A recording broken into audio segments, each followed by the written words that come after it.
हमारे चैनल में जो नए हैं वो चैनल को सब्सक्राइब करें, शेयर करें, कमेंट करें और बेल आइकन को जरूर दबाएं और हमारे चैनल में बने रहें। तब भारत वास्तव में आजाद माना जाएगा। कि हमने आजादी को नहीं देखा है, हमने अलग झारखंड राज्य को नहीं देखा है, लेकिन आज भी आपके सामने समय है आजाद बनने का, अशफाक उल्लाह खान बनने का, बोस बनने का, चंद्रशेखर आजाद बनने का। उन्होंने गोरों से लड़ाई लड़ी थी। तुम ब्लॉक ऑफिस में जाओ और चोरों को उठा के पटकने का काम करो, तुम भी उसी श्रेणी में आओगे। अडानी मैडम और अंबानी मैडम की 3 लाख की साड़ी से राष्ट्र की उन्नति नहीं ना पहुंचाई। गांव में सबसे गरीब व्यक्ति होता है, उसकी अर्धांगिनी की गठरी में, हम लोग गठरी समझते हैं ना, उस गठरी में जो पैसा है उस पैसे से वो बाजार। स्वतंत्रता दिवस के मुख्य अवसर पर Tiger Jairam Mahto football tournament के फाइनल मैच में मुख्य अतिथि के रूप में पहुंचे। उन्होंने लोगों को संबोधित करते हुए कहा, हो सके आपके थाना प्रभारी वीडियो सीओ ईमानदार होंगे, मैं उन पर नहीं कह रहा हूं, मैं पूरे ऑल ओवर भारत और झारखंड की बात कर रहा हूं। आजादी चंद मुट्ठी भर लोगों के हाथों में। ये गांव व्यक्ति, आप नजर दौड़ाइए, आप छतों से चढ़कर दामोदर नदी का यह किनारा, यह कोयला की खदानें।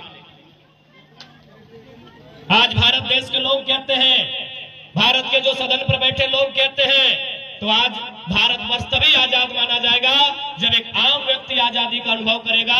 एक अंतिम पायदान पर जो व्यक्ति है वह जिस दिन आजादी का अनुभव करेगा तब भारत वास्तव में आजाद माना जाएगा।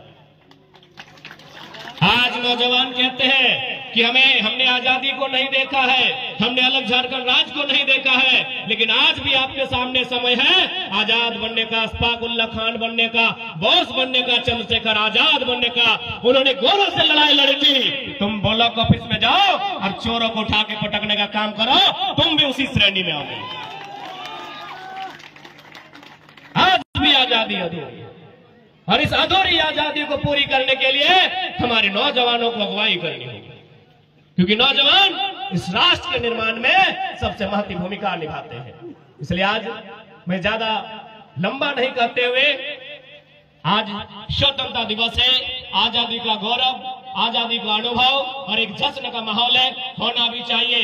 अंग्रेजों के लगभग यातना भरे शासन के बाद हमारे पूर्वजों ने, हमारे महापुरुषों ने इस मुल्क को आजाद करवाया था। हमें गौरव करने का अधिकार है, हमें जश्न का मनाने का भी अधिकार है, लेकिन चिंता करने का भी हमें समय होना चाहिए कि आजादी कहां है।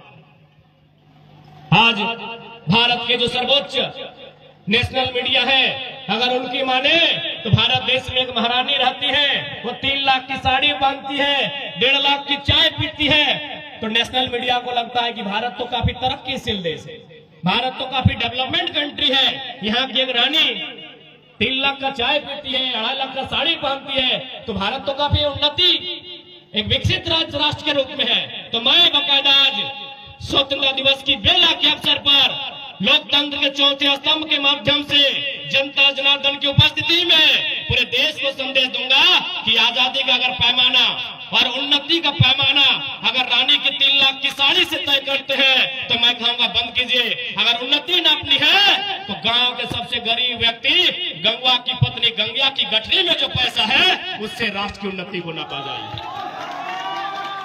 अडानी मैडम और अंबानी मैडम की 3 लाख की साड़ी से राष्ट्र की उन्नति नहीं नापा जाए। गांव में सबसे गरीब व्यक्ति होता है, उसकी अर्धांगिनी की गठरी में, हम लोग गठरी समझते हैं ना, उस गठरी में जो पैसा है उस पैसे से वो बाजार की जरूरतमंद चीजों को खरीद पाती है कि नहीं, उससे आजादी का और उससे उन्नति का अनुभव किया जाए, तब भारत वास्तव में आजाद कहलाएगा, तब भारत वास्तव में श्रेष्ठ कहलाएगा। इसलिए आज इस युवा पीढ़ी का कर्तव्य बनता है, आज आप नौजवान हैं, आप जिस उम्मीद के साथ, जिस जुनून के साथ आपने फुटबॉल में प्रदर्शन किया है, इसी उम्मीद के साथ, इसी जुनून के साथ जीवन का जो भी मोड़ आएगा वहां आपको प्रदर्शन करना है और अपने राष्ट्र के निर्माण के लिए, अपने राज्य की भलाई के लिए और अपने बेहतरी के लिए आपको संकल्प होकर आगे बढ़ना होगा।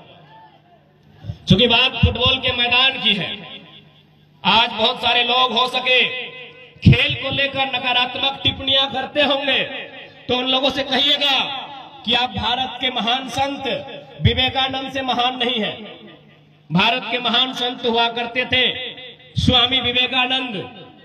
उन्होंने एक लाइन लाइन कहा था, क्योंकि जब विवेकानंद का टाइम था तो भारत देश अंग्रेजों का गुलाम था।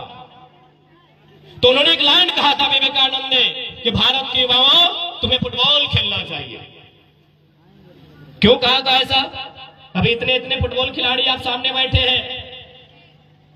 फुटबॉल इसलिए खेलने का कहा था विवेकानंद जी ने क्योंकि भारत देश में जात पात, भारत देश में मजहब, भारत देश में धर्म, खेल के मैदान में भेदभाव नहीं होता है, वहां जुड़ने का मौका मिलेगा।